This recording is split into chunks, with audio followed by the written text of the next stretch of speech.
O cheiro de terra molhada e mato invadia as narinas de Zé, mas não conseguia acalmar a estranha fisgada que apertava seu peito. Eram quase 8 da noite. A pequena igreja de São Sebastião, construída com pedras gastas e madeira maciça, era o único ponto de luz naquela escuridão do sertão. Zé e Maria, sua esposa de longos anos, tinham o costume de ir à missa das quintas-feiras, uma tradição que ele honrava com a fé inabalável de um camponês. Vai na frente, Zé. Esqueci a chave do celeiro na carroça. Já alcanço o senhor lá dentro, Maria disse, a voz trêmula, o olhar fixo no chão de terra batida, evitando os olhos honestos do marido. Ela parecia apressada, estranhamente agitada. Zé, ingênuo como um bezerro recém-nascido, apenas anuiu. Coisas de mulher, pensou. Mas ao passar pela porta lateral, que dava acesso à sacristia, um som o paralisou. Não era o sussurro das rezas. Era um gemido baixo, quase inaudível, misturado a um ruído pesado de tecido arrastando. Zé hesitou. Seu coração, acostumado ao ritmo lento do trabalho braçal, começou a bater como um tambor descontrolado. Ele se aproximou, a madeira velha da soleira rangendo sob suas botinas. A porta da sacristia estava apenas encostada. Zé, o gigante da roça que derrubava árvores com machado e lidava com touros, sentiu as pernas fraquejarem. Ele esticou a mão grossa, empurrando a porta devagar. O que viu não foi uma oração, mas um sacrilégio. Lá, onde o padre Joaquim guardava as vestes e os cálices sagrados, estava sua Maria, enroscada nos braços do homem de batina, profanando o lugar mais sagrado da vila. A Bíblia estava jogada no chão. O mundo de Zé, construído sobre a terra, o suor e a fé, desmoronou em um único e ensurdecedor trovão silencioso. A traição tinha um nome, um rosto, e cheirava a incenso e pecado. Zé soltou um rugido primal que misturava dor e incredulidade, chamando o nome do padre. Joaquim. Eles fugiram, amigos. Maria e o padre Joaquim dispararam porta afora, deixando Zé sozinho, ajoelhado no altar profanado. A dor de Zé é a dor da traição mais cruel, um golpe fatal que lhe roubou a esposa e a fé. O que um homem bom faz quando perde tudo? Sua reação será lendária ou ele sucumbirá ao sofrimento? Ajude nosso Zé a encontrar forças neste momento terrível. Deixe seu like e inscreva-se no canal para acompanhar cada passo dessa jornada dramática. E me fala de onde está ouvindo essa história. Antes de prosseguir, um agradecimento especial a Etelvina Conceição pela doação. Obrigado de coração. Agora voltando à história. O sol do meio-dia rachava o chão seco da fazenda, mas Zé não sentia o calor. A enxada descia e subia com a cadência ritmada de quem nasceu para lavrar a terra. Seus braços eram grossos como troncos de juazeiro, sua pele curtida e sua mente simples e focada. Zé era a própria imagem da força bruta guiada pela humildade. Ele não tinha ouro, nem sabedoria dos livros, mas tinha a fartura da colheita e a segurança de sua força. E tudo o que ele conquistava era para Maria, sua única alegria e razão de ser. Maria, para Zé, era a flor que ele irrigava com o suor de seu corpo. Ele se esforçava para dar a ela o que podia, os melhores tecidos da feira, o lampião mais brilhante. Ele podia ser um homem de poucas palavras e temperamento forte, mas seu coração era inteiramente dela. Zé notava que ultimamente Maria havia se apegado demais à fé. Ele, que nunca fora de muita reza, começou a acompanhá-la todo domingo. Era um esforço, mas ele fazia por amor. Na igreja, o padre Joaquim era a figura central, um homem eloquente e de fala mansa. Zé o respeitava como representante de Deus. Mas nas últimas semanas, Maria tinha novos compromissos religiosos. Saía para ajudar na arrumação da sacristia, ou voltava tarde das reuniões de oração que só ela parecia frequentar. Quando Zé perguntava sobre o sermão, ela desconversava, a voz subindo uma oitava. Seus olhos, antes calmos, carregavam uma sombra de nervosismo.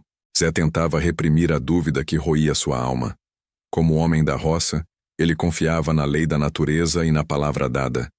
Era impensável que sua Maria, a quem ele dedicava a vida, e o padre, um servo de Deus, pudessem estar plantando a semente amarga da traição. No entanto, a semente fora plantada, e a intuição rude de Zé começou a sentir o cheiro de podridão pairando sobre sua vida. O sol já tinha se afogado de vez por trás dos morros do curralinho, e a escuridão da noite na roça era pesada, cheia de cheiros de terra molhada e mato. Zé estava na varanda de sua casa, sentado no toco de madeira que usava para afiar as ferramentas, Mas não estava afiando nada. Estava quieto, com a viola intocada ao seu lado e a cabeça quente. Desde o almoço, a cena da missa da manhã não lhe saía da mente. Maria, sua Maria, esquivando-se de seu olhar, nervosa feito galinha quando a raposa ronda. Ela, que sempre fora simples e aberta como o horizonte, agora parecia ter nuvens fechadas na alma. Zé sentiu um nó na garganta, um pressentimento feio que era mais palpável que a corda de sisal. Eu devo ter esquecido a bolsa de couro que guardo os trocados lá na igreja, Maria. Vou lá buscar. É ligeiro. A desculpa saiu forçada e ele sabia. Zé não ia à igreja buscar trocados. Zé ia à igreja buscar a verdade que sua alma bruta já pressentia, mas que sua mente ingênua se recusava a aceitar.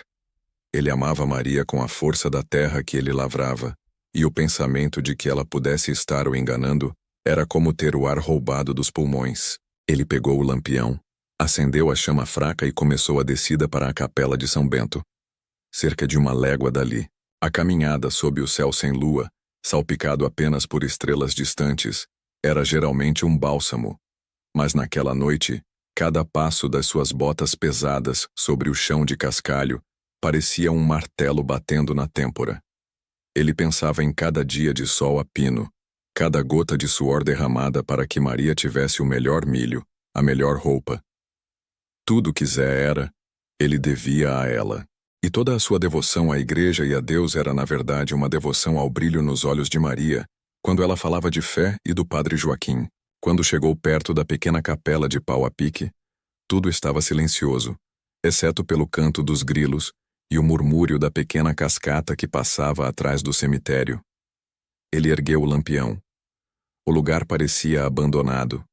Mas então, vindo da sacristia, aquele anexo sagrado onde o padre trocava as vestes e guardava os cálices, Zé ouviu um ruído.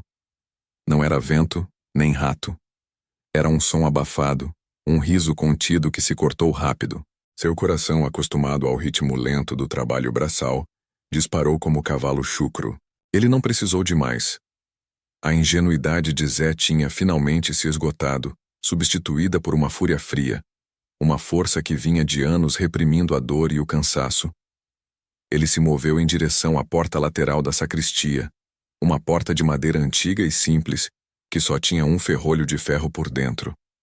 Parou na frente dela, a respiração presa, o lampião tremendo em suas mãos calejadas.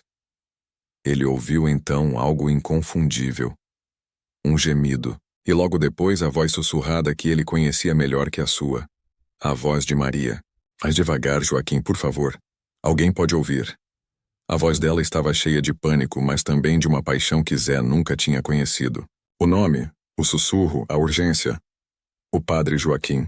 Naquele momento, Zé não era mais o homem simples e paciente da roça. Ele era a fúria da terra, um tremor que vinha do fundo do poço. Ele não pensou em arrombar. Ele apenas colocou seu peso contra a madeira, empurrando com toda a força de um homem que passara a vida carregando fardos pesados. O ferrolho gemeu, o encaixe velho cedeu com um estalo seco e doloroso, e a porta foi lançada para dentro com um baque que ecoou no silêncio da noite. A cena que se desenrolou sob a fraca luz de uma lamparina de azeite sobre a mesa de cedro da sacristia foi a morte de Zé, o ingênuo. Maria estava ali, despida da decência, com as vestes amassadas, os cabelos soltos, a mesma paixão que ele ouvira no sussurro refletida em seus olhos assustados. E sobre ela, com o suor da traição escorrendo e a estola de padre ainda pendurada de forma ridícula no ombro, estava o padre Joaquim, o homem que Zé reverenciava como guia, o representante de Deus na terra, estava ali, nu de alma e de corpo, profanando o lugar mais sagrado da vila e o casamento mais dedicado da roça. O ar se tornou irrespirável. Zé soltou o lampião que caiu no chão de madeira, mas não apagou, apenas tremeluziu, criando sombras grotescas que dançavam na parede onde penduravam os símbolos da paixão de Cristo. Zé não gritou. Sua dor era grande demais para o som. Seu corpo travou. Suas mãos, feitas para manejar o arado e o machado, ficaram vazias. Ele apenas olhou, com um terror frio e sem lágrimas. Seus olhos encontraram os de Maria. E nela Zé viu não apenas a traição, mas o pavor de ser descoberta e a completa ausência de arrependimento pelo ato, apenas pelo flagrante. O padre Joaquim, desorientado e pálido sob a batina parcialmente erguida, conseguiu murmurar, tentando inutilmente cobrir o corpo. Zé, não é o que você pensa, isso é uma tentação do demônio. O demônio tá de batina e cheiro de incenso, padre? A voz de Zé saiu rouca e irreconhecível, carregada com toda a dor da terra rachada. E o demônio se chama Maria? Maria, vendo o olhar de Zé, que era um julgamento final e silencioso, e sabendo que a vida que ela tinha com o marido, de esforço, mas de segurança, tinha acabado, empurrou o padre e começou a se vestir apressadamente, seus movimentos frenéticos e desajeitados. A vergonha era menor do que o instinto de fuga. O padre Joaquim, recuperando-se ligeiramente, agarrou o crucifixo que estava na mesa e o escondeu sob a veste, um ato final e patético de hipocrisia. Não perca seu tempo com ele, Joaquim.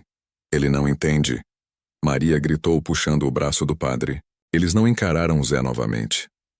Através da porta arrombada, eles dispararam para a escuridão da noite. O som dos seus passos sumiu rapidamente. Zé permaneceu ali, imóvel, sentindo a desolação e o cheiro enjoativo do perfume barato de Maria, misturado ao aroma sagrado do vinho da missa.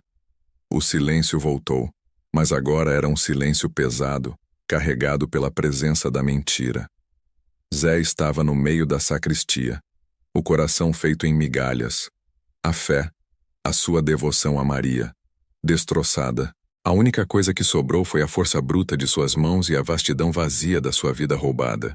Zé ficou ali, no meio da sacristia profanada. O cheiro de incenso barato misturado com o perfume adocicado de Maria, e mais revoltante, o fedor de suor pecaminoso, era uma ofensa que queimava suas narinas. O mundo dele não tinha ruído, apenas um zumbido agudo, um luto mudo que pesava mais do que qualquer tronco que ele já tivesse cortado. Ele não era um homem de lágrimas fáceis. O campo havia lhes ensinado a conter a água, a guardar a força. Mas essa dor exigia outra coisa. Seu olhar fixou-se na estante de madeira onde ficavam os paramentos sagrados, agora tombados, testemunhas silenciosas da infâmia. A fúria não era um calor, mas um frio cortante que exigia vazão física. Zé pegou o pesado castiçal de bronze maciço que estava sobre a pequena mesa de apoio. O metal frio era pesado, reconfortante em sua honestidade bruta. Ele levantou o castiçal acima da cabeça, os braços fortes tensos, e desceu-o com toda a sua força contra a mesa. A madeira rachou com um estalo seco, alto, ecoando na nave vazia da igreja. O som era a única coisa que podia rivalizar com o grito preso em seu peito. Ele começou a limpeza simbólica. Não era vingança contra Deus. Era uma tentativa desesperada de arrancar a sujeira, o toque impuro, daquele lugar que Maria e o padre Joaquim haviam usado como ninho de traição.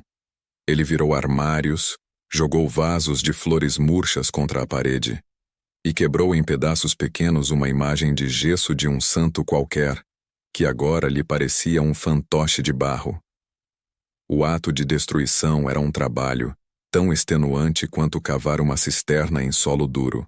Ele precisava sentir a dor física para processar a dor da alma.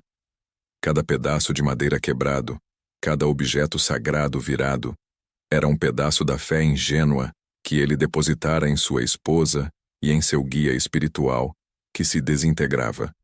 Ele repetia, quase murmurando enquanto arrebentava uma cadeira velha. Não era fé, era mentira, tudo mentira. Quando o sol começou a se levantar, espreitando pelas frestas da igreja, Zé parou. Estava coberto de poeira e suor. Ele olhou para a sacristia em ruínas. A profanação havia sido neutralizada pelo caos. Ali, ele fez seu juramento. Não para Deus, mas para o solo que o sustentava. Nunca mais eu piso num lugar que se diz sagrado e abriga o mais podre do homem. Eu me sustento com as minhas mãos, não com promessas vazias.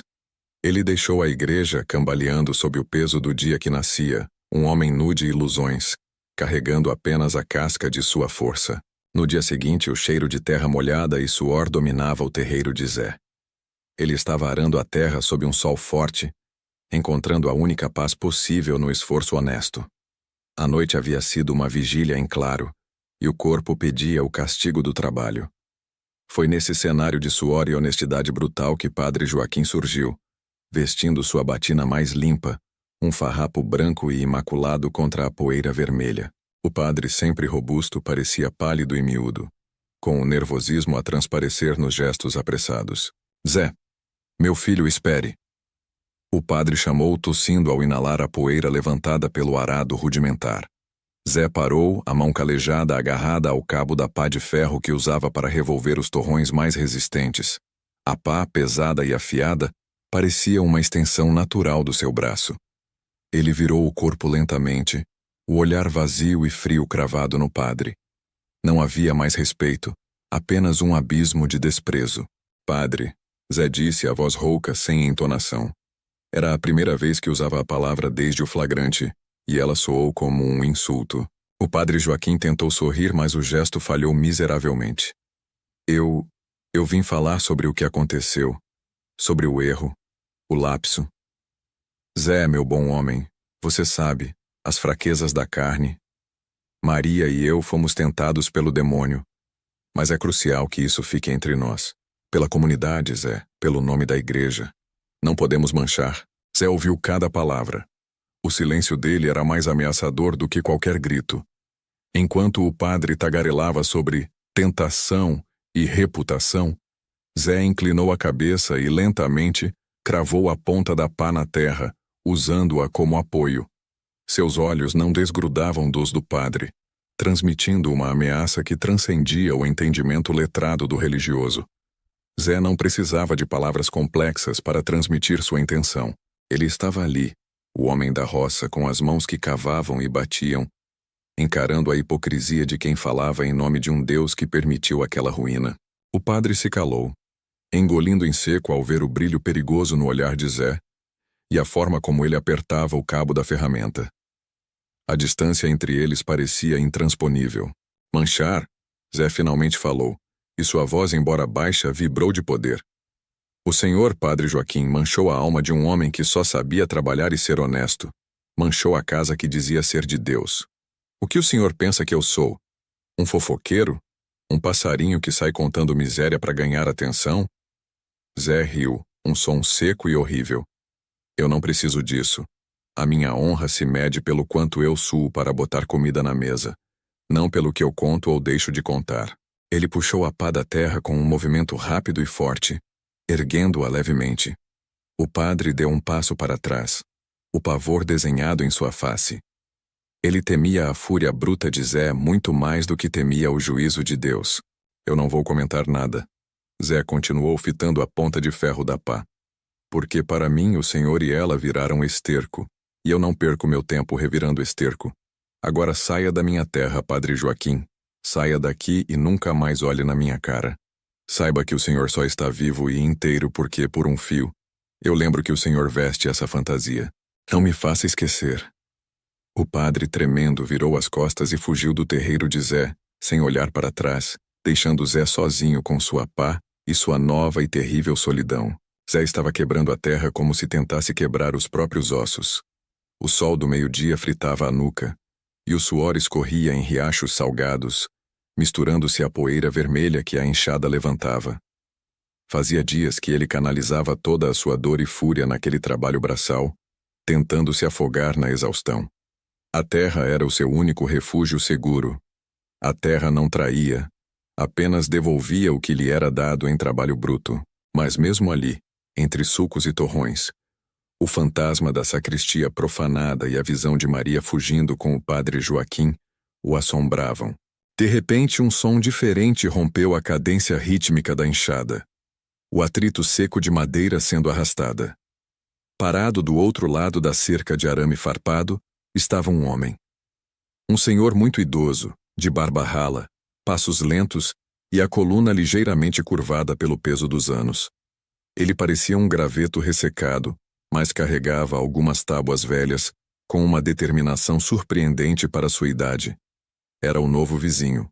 Zé apenas parou ofegante e limpou o rosto com o dorso do braço. O velho, notando a presença de Zé, levantou a mão trêmula em um cumprimento hesitante. Zé devolveu o aceno com a cabeça, seco e breve, sem vontade de iniciar conversa.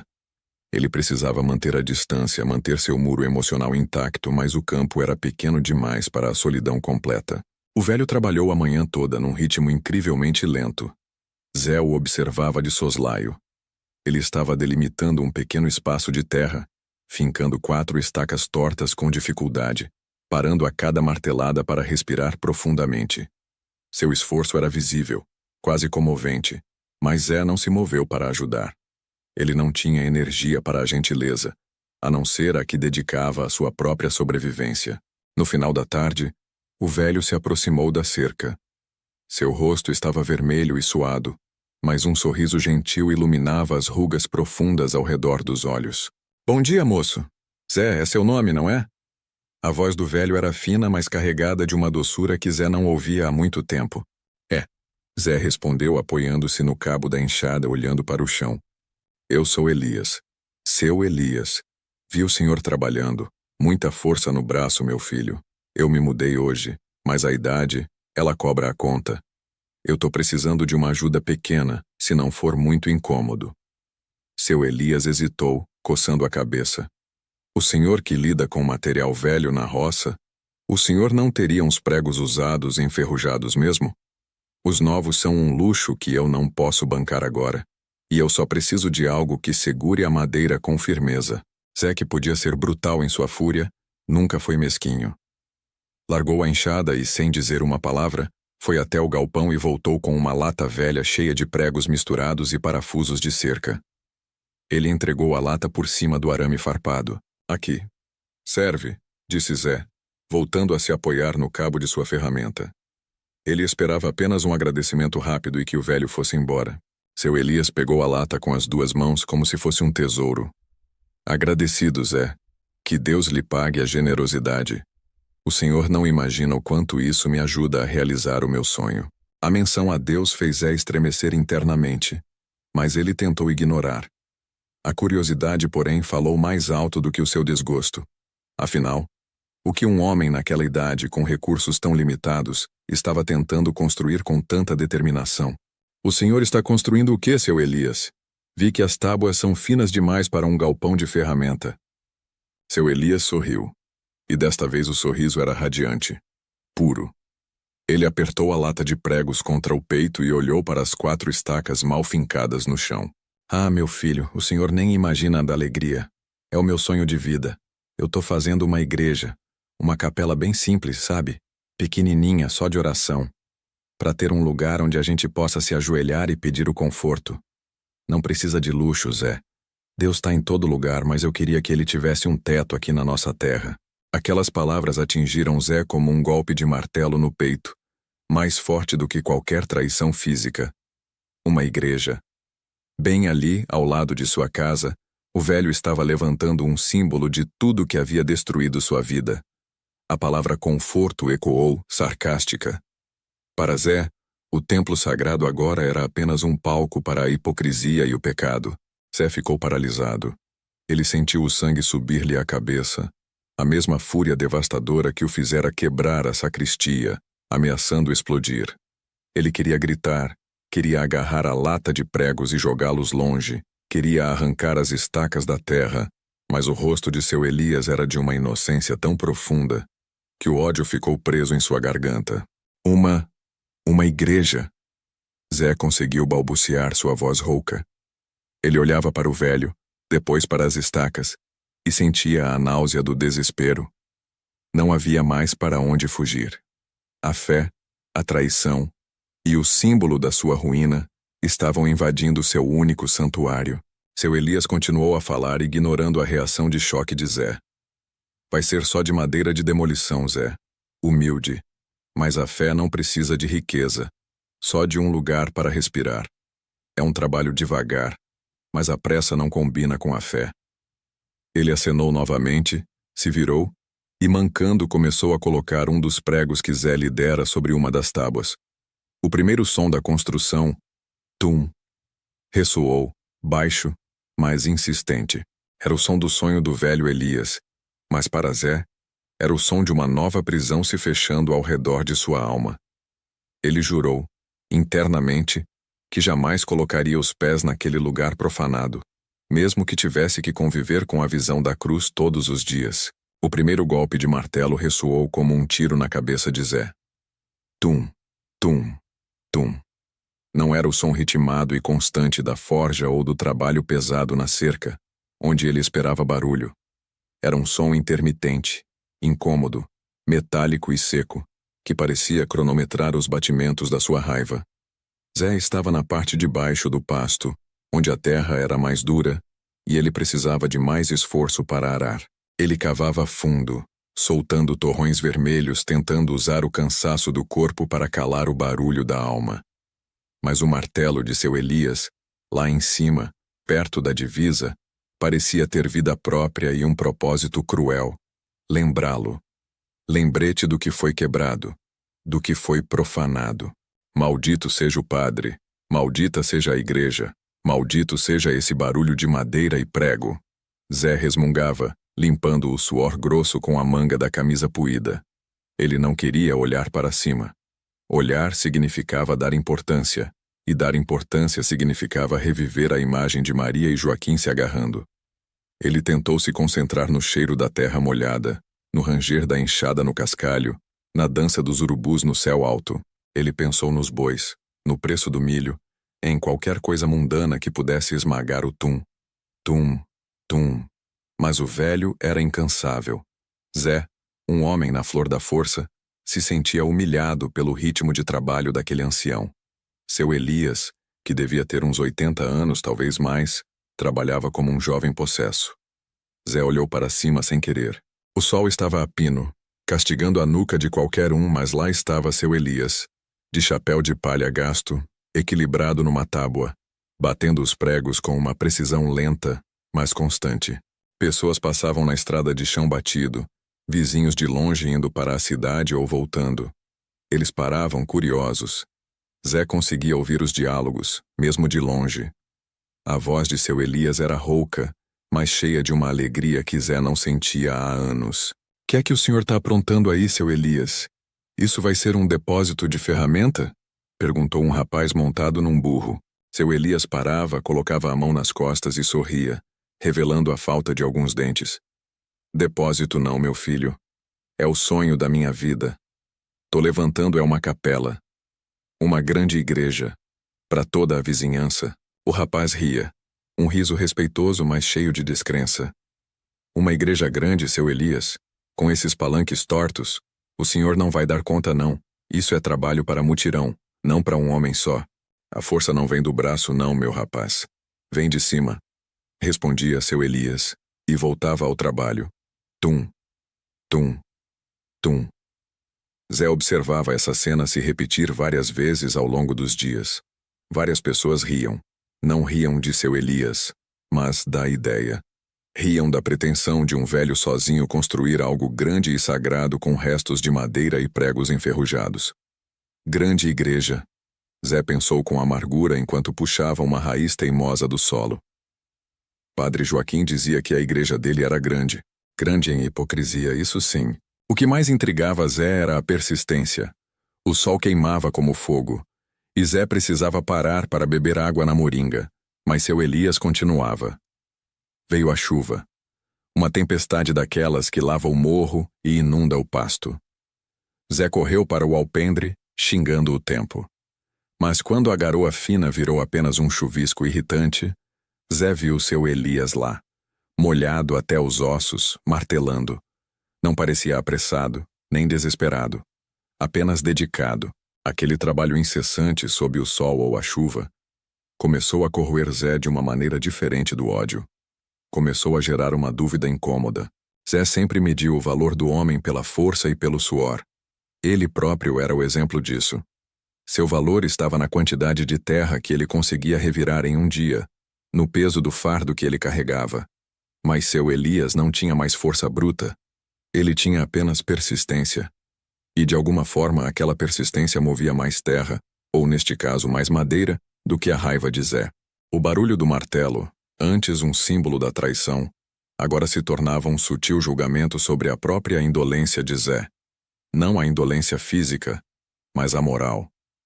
Zé estava paralisado pela mágoa e pela descrença. Seu Elias estava se movendo, tijolo por tijolo, ou tábua por tábua, construindo algo. Para com isso! Zé gritou para ninguém jogando a enxada no chão. O metal bateu na pedra e saltou. O tum, tum, tum. Lá de cima parou por um segundo. Zé pegou a enxada novamente e forçou-se a ignorar.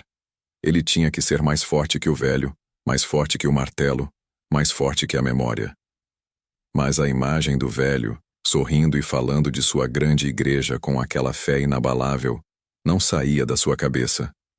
Era uma fé simples, destituída de pompa, de ouro, de púlpitos de luxo, uma fé feita de suor e pregos enferrujados. Aquela construção improvisada e humilde era o único elo que Zé tinha com algo puro, e isso o aterrorizava. Ele não queria encontrar pureza, queria apenas paz no ódio, mas o martelo não deixava. O sol estava a pino, castigando a terra dura e as costas de Zé. Ele manejou a enxada com uma fúria silenciosa, cada golpe um alívio temporário para a dor que lhe corroía a alma. O único som que conseguia perfurar sua couraça de raiva era o tac-tac-tac rítmico e incessante do martelo de seu Elias. Aquele som, antes um tormento que reabria a ferida da traição na igreja, agora soava diferente. Era o som do trabalho honesto, da construção lenta e dolorosa de algo feito com propósito, não com hipocrisia. Zé parou para secar o suor grosso que escorria para seus olhos. E foi nesse instante que viu a figura que menos desejava cruzar seu caminho. Era o padre Joaquim. Não estava a pé, mas cavalgava em seu burro gordo de sela lustrosa, parecendo mais um fazendeiro abastado do que um pastor de almas. O padre vinha da estrada principal, com ares de quem fiscaliza seu domínio, e parou exatamente na cerca que separava a terra de Zé da pequena e ridícula construção de seu Elias. Seu Elias, magro, enrugado, mas com a energia de um jovem, estava fixando uma viga mestra. Ele mal notou a presença do padre. Tão concentrado estava na medida e no prumo. Joaquim pigarreou alto, um som seco e autoritário. "Bom dia, seu Elias", disse o padre, e sua voz melíflua carregava uma ponta de escárnio. "Dizem os fofoqueiros da vila que o senhor está levantando um monumento por aqui. Confere essa invenção." Seu Elias pousou o martelo e virou-se, seus olhos cansados brilhando com uma gentileza inabalável. "Bom dia, padre Joaquim. Não é invenção. Estou construindo o que o senhor me pediu para construir." Joaquim soltou uma risada curta e fria, que fez Zé cerrar os punhos do outro lado da cerca. "O senhor? Ora, Elias, já temos uma igreja na região, e ela é mais do que suficiente para guardar as ovelhas perdidas. É a minha igreja. Por que tanto esforço? O senhor já é velho, devia estar descansando, desfrutando da missa de domingo e não empilhando tábuas tortas aqui no mato." "É exatamente sobre isso, padre", respondeu Elias, sem perder a calma, passando a mão na barba rala. "A sua igreja, padre, é de pedra e cal. É grande, é formal e é pública. Minha capela, aqui, é de tábuas e suor. É o meu templo particular. O senhor sabe, eu sempre sonhei com um lugar onde a oração nascesse diretamente do trabalho das mãos. Onde cada prego fosse uma súplica e cada viga fosse um louvor." O padre Joaquim ficou visivelmente irritado. Ele não gostava de religião que não passasse pelo púlpito e pela coleta dominical. "Bobagens, Elias. Isso é vaidade. Se o senhor quer orar, venha para a igreja de São Mateus. Não desperdice seus últimos anos com essa teimosia. O que o senhor está fazendo aqui não tem validade, não tem a bênção correta. O senhor vai morrer na solidão, tentando erguer uma capela que só o senhor vai frequentar. Não percebe que está sendo ridicularizado?" Seu Elias sorriu, um sorriso que iluminou seu rosto enrugado, e Zé sentiu um arrepio. Aquele sorriso era puro, desarmado, a antítese do cinismo que o padre exalava. "A solidão, padre, Não está na terra que se trabalha, mas no coração que não reconhece o Criador no barulho do próprio martelo. Eu sou meu único congregado, sim, mas esta capela está sendo construída para um público de um só, e ele conhece meu esforço. Seu Elias pegou o martelo e voltou a bater na viga, encerrando a conversa de forma sutil, mas firme. O padre Joaquim bufou, vermelho de raiva e humilhação por ter sido refutado por um velho teimoso. Ele chicoteou o burro e se afastou apressadamente pela poeira da estrada, sem sequer olhar para Zé. O padre odiava o que não podia controlar ou taxar. Zé, parado, sujo de terra, viu a cena se desenrolar e sentiu algo se quebrar dentro de si. Mas dessa vez, não era a dor da traição, mas a casca do rancor. Ele odiava a igreja de pedra, odiava o homem de batina que destruiu sua vida, mas não podia odiar a fé genuína encarnada no corpo magro de seu Elias. Aquele velho não pedia esmola, não buscava glória, não falava de Deus em troca de poder ou de traições na sacristia. Ele apenas trabalhava dia após dia, enfrentando o sol, a descrença e, agora, a arrogância do padre Joaquim. O tac-tac-tac voltou a ressoar, mas agora parecia um desafio. Seu Elias estava sozinho, e Zé sabia bem o que era sentir o peso da solidão, especialmente quando a injustiça batia à porta, sem pensar, sem calcular. Apenas movido por um impulso que vinha de seu profundo senso de justiça e da sua admiração pela força bruta do trabalho, Zé largou a enxada. Ele não disse uma palavra, nem mesmo suspirou. Atravessou a cerca que separava os dois terrenos, caminhando na direção da pilha de toras que seu Elias havia recolhido, mas ainda não tinha conseguido mover para a base da construção. Eram toras pesadas que fariam um homem jovem suar e que pareciam impossíveis para o corpo envelhecido de Elias. Zé se abaixou, agarrou a tora mais grossa, que ele estimava pesar uns bons 40 quilos, e a levantou sobre o ombro. Seu corpo, acostumado à lida mais pesada, mal tremeu com o peso. Ele caminhou com a tora até onde seu Elias estava construindo a base. Seu Elias, que estava martelando uma ponta de prego, parou. Seus olhos se levantaram para encontrar os de Zé, turvos de dor, mas firmes de propósito. Zé não sorriu. Não fez um aceno. Simplesmente depositou a tora exatamente no lugar certo onde o velho a havia marcado com giz, alinhando-a com perfeição. Depois, voltou para pegar a próxima. Zé começou a trabalhar como uma máquina, movendo as toras e levantando as tábuas mais pesadas, poupando a seu Elias o esforço físico que o esgotaria. Ele não estava ajudando a construir uma igreja. Estava ajudando um homem honesto a terminar seu trabalho. Seu Elias não fez perguntas. Não ofereceu agradecimentos verbais. Ele apenas observou Zé trabalhar por um momento, a poeira fina flutuando ao redor deles. E então, um sorriso lento e profundo se espalhou por seu rosto. Um sorriso que Zé entendeu. Era um sorriso de aceitação, de reconhecimento mútuo.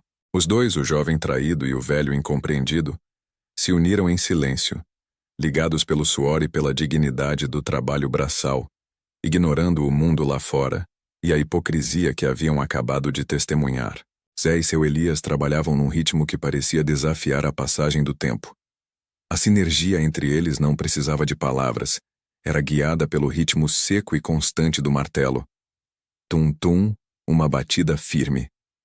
Zé era a força bruta, capaz de erguer toras que seu Elias mal conseguia arrastar. O velho, por sua vez, era a precisão, medindo cada corte, garantindo que cada encaixe fosse perfeito. A capela deixara de ser um monte de madeira e pregos para se tornar uma estrutura com paredes e fundação sólidas, crescendo a olhos vistos em apenas 2 dias. A poeira de madeira voava e grudava no suor de Zé. Ele se sentia exausto, mas era um cansaço bom, honesto. Era um cansaço que não vinha da mente confusa, mas dos músculos trabalhando de verdade, purificando a dor que ainda morava no seu peito. A cada golpe de martelo que Zé dava, era como se ele estivesse selando a porta da sacristia em sua memória, trancando a imagem cruel de Maria e o padre Joaquim. Elias apontava para uma viga alta com seu dedo envelhecido. E Zé entendia de imediato. Ele a erguia sobre o ombro, subia na estrutura instável, e, com um grunhido, colocava a peça no lugar. O velho sorria, um sorriso de satisfação pura que Zé não via há meses, desde antes das desconfianças. Esse sorriso era o pagamento, a única moeda que Zé aceitava. O sol já começava a se despedir, pintando o céu em tons de laranja e roxo, quando o som de um motor e o ranger de uma carroça velha quebrou a paz sonora do trabalho. Zé, que estava cravando um prego enorme na cumeeira, parou. Ele sentiu o peso da presença antes mesmo de ver. Era Maria. Ela desceu da carroça alugada, vestindo um vestido de cor clara que parecia fora de lugar no meio da terra e do cheiro de madeira crua. Maria estava pálida, com olheiras fundas, mas ainda mantinha uma beleza teimosa. Ela parou, as mãos cruzadas, observando a capela que se erguia onde antes havia apenas mato. O choque e a confusão tomaram conta de seu rosto. Zé desceu, lento e pesado, fingindo que precisava afiar o machado. Ele não queria parar de trabalhar, mas sabia que ela não iria embora sem uma palavra. Seu Elias, com a sensibilidade de quem já viveu muito, recolheu suas ferramentas e foi para o lado da cerca, dando a Zé a privacidade forçada. Vim buscar o resto das minhas coisas, Zé. Ela disse, a voz hesitante, sem a ousadia que o remetia à amante do padre. Minhas roupas de inverno e as joias que eram da minha mãe. Estão na varanda, Zé respondeu, a voz seca como a poeira do verão. Ele nem sequer a olhou, concentrado no movimento repetitivo de afiar a lâmina de aço. Maria ignorou a resposta e fixou o olhar na capela em construção. Um esqueleto de fé erguido pelo homem que ela havia traído com um sacerdote. Sua indignação forçada era evidente. O que é isso, Zé? Uma igreja? Logo você, que jurou de pé junto que nunca mais poria o pé num templo, está erguendo um bem aqui do lado? Você está ajudando esse velho? Zé parou o machado. O silêncio que se seguiu foi preenchido apenas pelo ranger da carroça. Ele levantou a cabeça e a encarou, mas não havia fogo em seus olhos, apenas a frieza de um rio congelado. Não havia mais espaço para a raiva passional, apenas para a indiferença protetora. Não é da sua conta, ele murmurou, voltando a afiar o machado. É claro que é da minha conta. Você me odeia, você odeia o padre, você odeia a igreja. Mas você está suando por esse velho e essa construção? Ela avançou, a voz ficando mais alta. É para me provocar? Para mostrar que você se tornou um homem de Deus depois que eu fui embora? Zé suspirou, o som sendo engolido pelo campo. Ele precisou de um momento para processar a profundidade da sua própria ação. Algo que ele havia feito por instinto, não por lógica. Ele só sabia que precisava fazer o bem ali, onde a maldade havia tentado se enraizar. Eu não sei o porquê, Zé admitiu, a sinceridade nua e crua em sua voz. Só sei que tem que ser feito. É trabalho, é tijolo e madeira. Não tem mentira aqui. Seu Elias não tá fingindo ser quem não é. E eu não tenho que te dar explicação. Maria viu a oportunidade na abertura, na franqueza de sua confissão. Ela deu um passo à frente, os olhos marejados, tentando tocar o braço musculoso de Zé. Zé, eu sei que errei. Foi um erro, uma fraqueza. Eu estava confusa. A gente pode conversar sobre nós. O padre Joaquim sumiu, ele me deixou na mão. Eu me arrependo, Zé. Antes que sua mão sequer roçasse a manga suja de sua camisa, Zé se afastou, como se ela fosse feita de fogo. Ele pegou uma tora pesada que estava esperando para ser serrada e a colocou sobre o cavalete. Ele não podia permitir que aquela voz doce e traiçoeira tocasse seu coração endurecido. Não de novo. Eu preciso voltar ao trabalho, Zé disse alto e claro, sem olhar para ela. Ele pegou a serra de duas mãos, ignorando o pranto que começava a subir na garganta de Maria. A luz está acabando. Pega tuas coisas e vai. Não temos mais nada para conversar, Maria. O que tinha de ser dito, já foi dito. Ele começou a serrar a madeira com uma fúria controlada, o som da serra abafando qualquer outra tentativa de Maria de se justificar. O cheiro de resina fresca era sua nova verdade. Maria, compreendendo que não havia retorno ou perdão, pegou suas caixas, com as lágrimas escorrendo em silêncio, e partiu. Zé continuou a serrar, a dor da alma voltando a se transformar em suor honesto. Meses escorreram como água no riacho da serra, levando consigo a poeira e o cisco da incerteza, mas deixando a marca indelével do esforço. O sol escaldante de quase 1 ano de labuta finalmente se deitou sobre a obra concluída. A capela do suor, como Zé a chamava mentalmente, estava pronta. Era simples, feita de troncos rústicos e telhas de barro amassadas, sem brilho ou ouro, mas exalava uma beleza honesta, um cheiro de resina e solo molhado, que Zé aprendeu a associar à pureza do trabalho. Ela ficava ali um pouco afastada do casebre de Zé, mas perto o suficiente para ser a primeira coisa que ele via ao acordar. Zé apoiou o machado no toco e limpou o suor da testa com o antebraço grosso. Ele olhou para a capela e sentiu algo estranho. Não era a repulsa que sentia pela igreja de Padre Joaquim, mas sim um orgulho mudo pelo esforço físico empregado. Ele construíra aquilo, tijolo por tijolo, viga por viga, não por fé, mas por parceria e respeito ao velho Elias. Seu Elias, por sua vez, estava radiante. Ele parecia ter rejuvenescido 10 anos. Sua pele enrugada parecia menos tensa, e o sorriso largo o iluminava. Ele andava em volta da pequena construção, alisando a madeira, como quem toca a pele de um filho recém-nascido. Zé observava o velho com a frieza habitual, mas no fundo sentia-se contente por ter dado propósito ao sonho de Elias. "Tá bonita demais, Zé", disse seu Elias, a voz embargada pela emoção parando ao lado de Zé. "A mais bonita que eu podia sonhar. Ela não tem mármore, mas tem suor. Não tem sino de bronze, mas tem silêncio e oração." "Tá de pé", Zé murmurou ríspido. A madeira era boa. Seu Elias riu. Um som seco e agradável. "Sabe, Zé, eu pensei. Hoje é o dia. Não tem por que esperar mais. O senhor não espera convite pomposo. Hoje mesmo vamos inaugurar nossa capela do suor. Vou rezar o primeiro terço aqui dentro." O coração de Zé deu um salto seco. Ele cerrou os punhos e fixou o olhar no horizonte, desviando dos olhos brilhantes de Elias. "Pera lá, seu Elias. Eu ajudei a erguer a madeira, a bater os pregos e a cobrir o telhado. Minha parte acabou aqui. Eu ajudei o senhor Elias, o velho, não o homem de reza.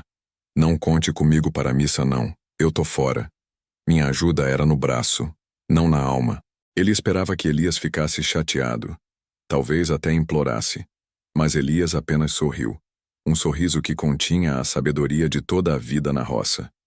Ele apoiou a mão ossuda no ombro de Zé, e o contato não foi pesado, mas profundo. "Eu sei, Zé. Eu sei bem quem você ajudou.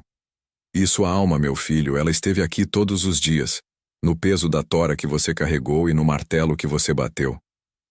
O templo que importa não é este que a gente ergueu de madeira e barro. É o que a gente reconstrói dentro do peito depois que ele desaba. E você, meu amigo, reconstruiu o seu alicerce com trabalho honesto, mesmo que tenha o preenchido de orgulho em vez de fé. A fé, Zé, é só o telhado. O alicerce é o seu caráter." As palavras de Elias caíram sobre Zé como um balde de água gelada, atingindo-o em cheio, não na raiva, mas na reflexão. Ele não conseguiu responder. A sabedoria simples do velho era mais poderosa do que a retórica vazia de Padre Joaquim. Seu Elias não estava tentando convertê-lo. Estava apenas reconhecendo o valor do seu esforço e a dor que o movia. Zé permaneceu em silêncio, apenas observando. Seu Elias se afastou, pegou alguns pedaços de papel pardo rasgados de um saco velho de farinha e um toco de lápis quase invisível. Ele começou a escrever, com a letra trêmula, mas legível. Eram convites. Convites simples e humildes para a inauguração. "Tenho que chamar a vizinhança, Zé. Tem que ter testemunho", disse Elias, amarrando os convites com um pedacinho de barbante. Ele não esperou que Zé concordasse. Vestiu sua camisa mais limpa, um tecido desbotado que ele guardava para o domingo, e partiu para a estrada empoeirada. Zé ouviu andar. Aquele velho pequeno e curvado parecia um profeta solitário levando a boa nova a um deserto de descrença. Ele foi até a estrada principal que ligava as poucas fazendas da região. Zé observou tudo, escondido na sombra de um pé de manga. O primeiro a passar foi o carroceiro Chico, voltando do armazém. Elias, com o sorriso aberto e os olhos brilhando, Estendeu a mão com o pedaço de papel. Chico, um homem rude e apressado, apenas pegou o papel com a ponta dos dedos sujos e o atirou na poeira sem nem mesmo olhar. Inauguração de capela? Haja tempo perdido.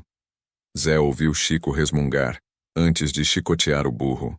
Em seguida, vieram Dona Cotinha e suas filhas voltando do rio.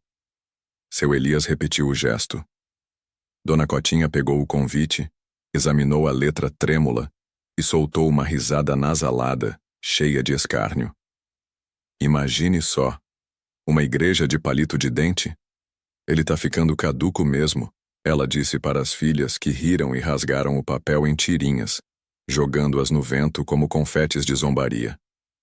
Zé sentiu o sangue ferver por Elias. Era a mesma crueldade silenciosa que a vila usava para fofocar e julgar. A mesma que ele temia. Ninguém parou. Ninguém agradeceu. Eles pegavam o papel ou simplesmente desviavam do velho como se ele fosse um obstáculo imundo no caminho.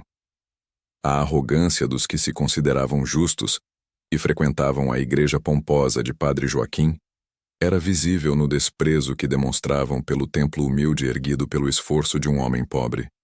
Zé sentiu um nó na garganta. Ele havia sofrido a traição da hipocrisia, mas Elias estava sofrendo a traição da indiferença da comunidade. Ele via o velho voltar, com menos convites e o mesmo sorriso sereno.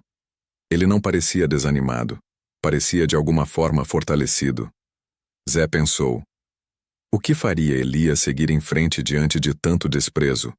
O que ele tinha, que Zé não tinha mais? A poeira assentou junto com o sol. Era a primeira noite de inauguração da Capela do Suor.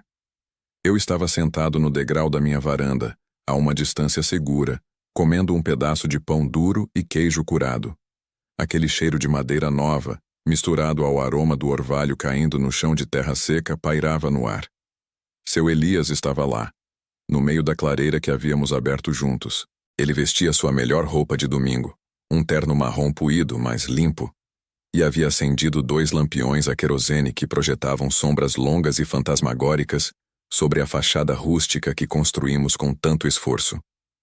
Ele parecia um farol esperando navios num mar que já havia secado. Eu não estava ali para rezar, nem para participar de missa alguma.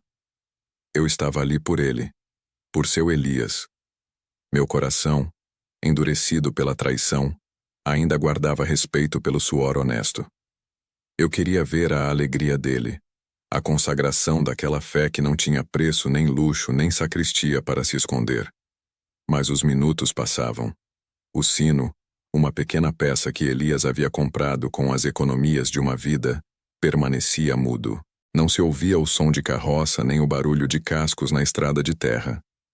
Apenas os grilos e o coachar dos sapos, e o silêncio pesado da vergonha alheia que me atingia. Aquele silêncio era pior do que qualquer gritaria. Elias esperou.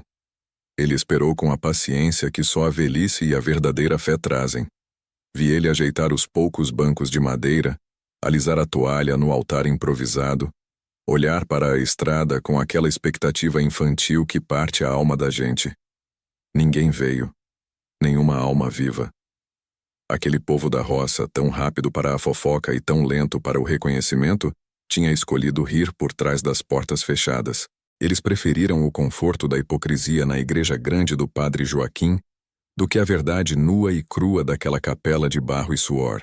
Quando a noite estava quase no meio, seu Elias, sem pressa, apagou os lampiões. Ele não suspirou alto, não xingou, nem jogou as coisas no chão. Apenas sorriu. Um sorriso triste, mas ainda assim um sorriso de quem entende que o mundo nem sempre retribui a bondade. Ele virou-se para onde eu estava na escuridão e acenou. Boa noite, Zé. Voltamos amanhã, se Deus quiser. E recolheu-se para sua casa. A capela ficou ali escura e vazia, como um lembrete do que acontece quando a fé é honesta demais para ser popular. Aquilo me doeu mais do que a surra que dei na sacristia. Doeu porque Elias, diferente de mim, não merecia o desprezo. Esse ritual se repetiu, durante dias.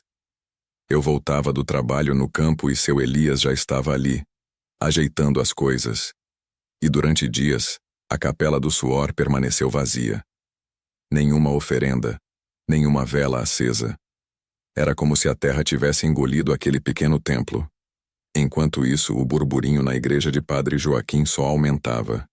Ele estava se aproveitando da situação. Não na minha cara, claro, pois ele sabia que eu o esmagaria como um inseto. Mas nas entrelinhas, nas conversas de fazenda, nas missas de domingo que eu ouvia de longe, enquanto lixava minhas ferramentas. Ouvi vizinhos comentando que o Padre Joaquim tinha feito uma piadinha na homilia, dizendo que a verdadeira casa do Senhor não se constrói com a ambição de quem quer ser santo sozinho, mas com a obediência e a tradição dos séculos. Ele nem precisava citar o nome de Elias. Todo mundo sabia do que ele estava falando. Aquela soberba de Joaquim, que prega o amor mas só semeia o desprezo, era a prova viva de que a igreja dele era feita de palha e mentira, enquanto a de Elias era feita de carvalho e propósito. Essa raiva me motivava a seguir trabalhando ao lado da capela, dando suporte silencioso ao velho, mesmo que a capela em si ainda me incomodasse como um espinho. Meu pacto não era com a religião, era com o trabalho e a decência de seu Elias. Eu estava naquele ciclo de trabalho e observação quando o sol já ia alto, bem no meio da semana. O ritmo de seu Elias havia diminuído, não pela falta de vontade, mas pelo peso da desilusão. Ele estava sentado no degrau da capela, olhando para o nada, quando a tranquilidade da manhã foi brutalmente interrompida. Não foi um carro. Foi um som de choro desesperado, vindo da estrada. E não era choro de criança birrenta, era um lamento de gente grande, de alma destroçada. Olhei para a estrada e vi uma mulher. Ela não era da vila. Vinha a pé com o vestido cheio de pó vermelho da estrada e corria de maneira desordenada. Seus cabelos estavam desgrenhados e ela soluçava tão alto que era possível ouvir o eco até onde eu estava, limpando o arado. Ela parecia fugir de algo, ou procurar desesperadamente por um refúgio. E para minha surpresa, ela não passou pela Capela do Suor a caminho da igreja grande e famosa de Padre Joaquim. Ela parou. Parou bem na frente do pequeno portão de madeira de Elias, desabou no chão e começou a gritar por ajuda, com as mãos crispadas na terra. Aquele desespero era genuíno. Era a dor de gente que tinha perdido tudo. E Elias, o humilde construtor de capelas vazias, levantou-se lentamente e foi ao encontro daquela alma perdida. Eu larguei o arado e observei cada movimento esperando para ver como o padre Elias, que agora existia apenas pelo seu nome, lidaria com a primeira ovelha que chegava ao seu redil. Aquele choro cortante da mulher na estrada não era um choro de quem estava só triste. Era um choro de desespero, daqueles que a gente sente o gosto amargo do sal da lágrima no ar. Eu estava encostado no batente da cerca, de braços cruzados, observando. Depois de tudo que aconteceu, eu aprendi a desconfiar de qualquer dor que viesse de fora, mas o jeito que ela se curvava parecia uma vara fina prestes a rachar.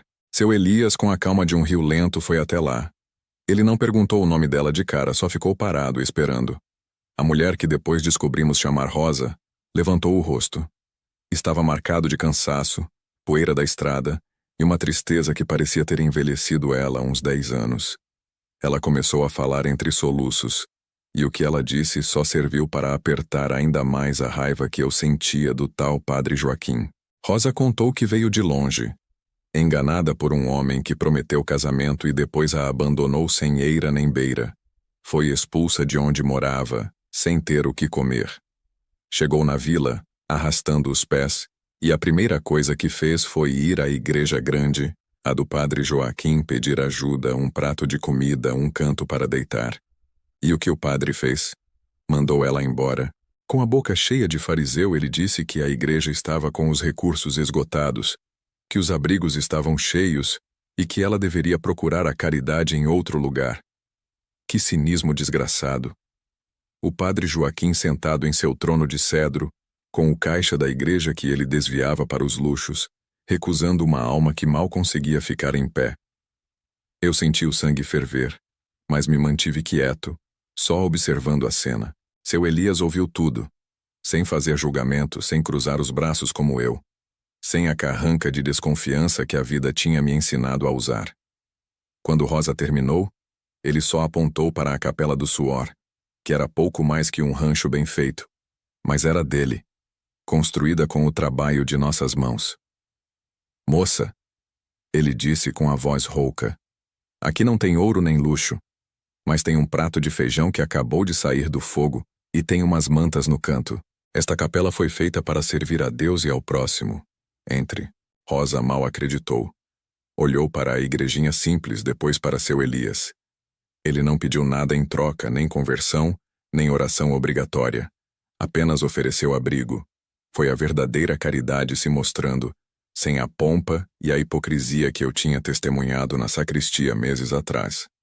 Seu Elias não tinha recursos esgotados porque o único recurso dele era a alma, e essa ele não negava a ninguém.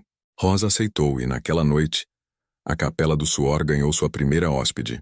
Os dias viraram semanas, e o cotidiano da roça mudou de forma sutil, mas profunda. Eu voltava da labuta, com o corpo moído de tanto enxada, e notava a presença dela. Rosa não era como a Maria. Maria gostava de luxo, de vestido novo, de se exibir nas missas. Rosa era silenciosa, pura como o orvalho da manhã. Ela ajudava seu Elias a manter a capela limpa, capinava o pequeno jardim ao redor, e quando o sol estava a pino, ela estava lá, sentada no banco de madeira, ouvindo Elias pregar para as paredes vazias. Ela parecia um anjo meio quebrado, que encontrou um remendo na simplicidade daquela fé verdadeira. Eu tentava me manter alheio. Meu trabalho era na terra, não na capela. Minha missão era reconstruir o que Maria e o padre tinham destruído, e isso significava manter o coração fechado. Mas a presença de Rosa era um trovão silencioso. Ela nunca me procurava, nunca pedia nada, mas só de saber que ela estava ali, trabalhando com a mesma dignidade que eu usava para cavar a terra, me perturbava. Lembro de um dia em que estava consertando a cerca e a vi voltando do rio, carregando um balde pesado. Ela estava suada, o cabelo preso de qualquer jeito, mas os olhos dela tinham um brilho de gratidão. Não era o brilho sedutor e falso de Maria. Era a luz limpa de quem tinha apanhado muito, e ainda assim, escolheu ser boa. Eu lutei contra isso. Fui mais rude com o gado, cavei buracos mais fundos, gritei comigo mesmo para me lembrar que toda mulher era uma potencial Maria, todo templo era uma potencial sacristia profanada. Mas quando eu olhava para seu Elias e Rosa, eu via o oposto da traição. Eu via dois pilares de decência erguendo algo honesto. Rosa, com sua pureza e seu trabalho constante, estava lentamente derretendo o gelo que Maria tinha posto no meu peito. Eu brigava, usava a pá como escudo, mas aquela semente que parecia ter morrido dentro de mim estava sendo regada de novo. A ingênua esperança, o desejo de ter alguém puro ao lado, algo que eu achava que tinha perdido para sempre.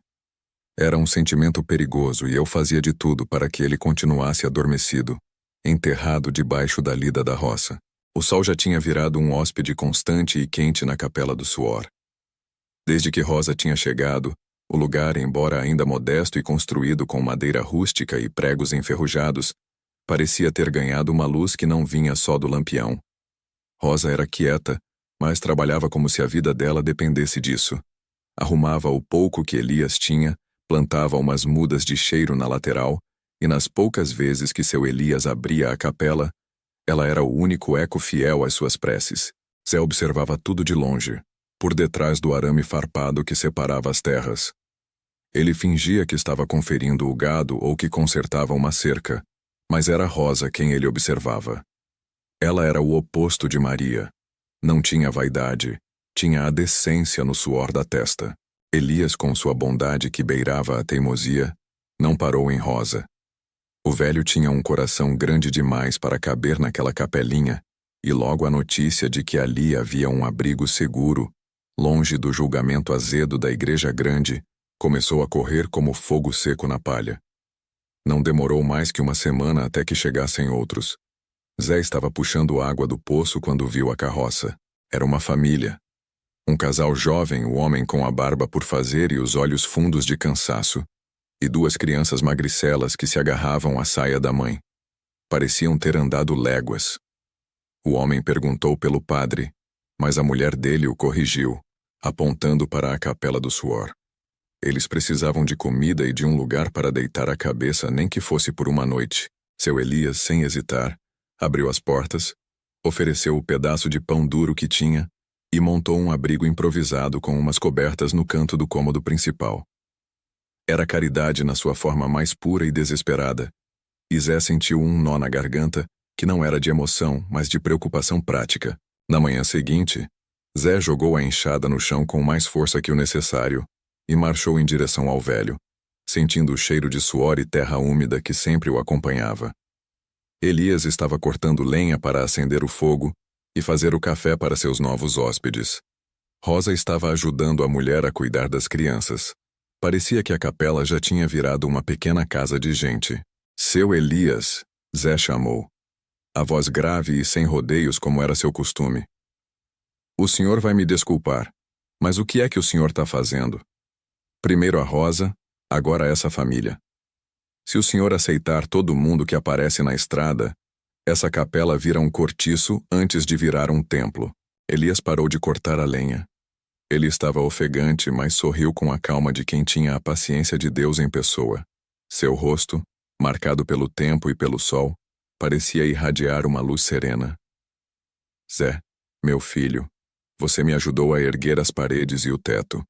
Foi um trabalho honesto, e eu lhe serei grato até o dia que eu morrer. Mas o senhor tem razão, a capela está ficando apertada. Ele jogou o machado no toco, limpou o suor da testa com as costas da mão e olhou Zé nos olhos.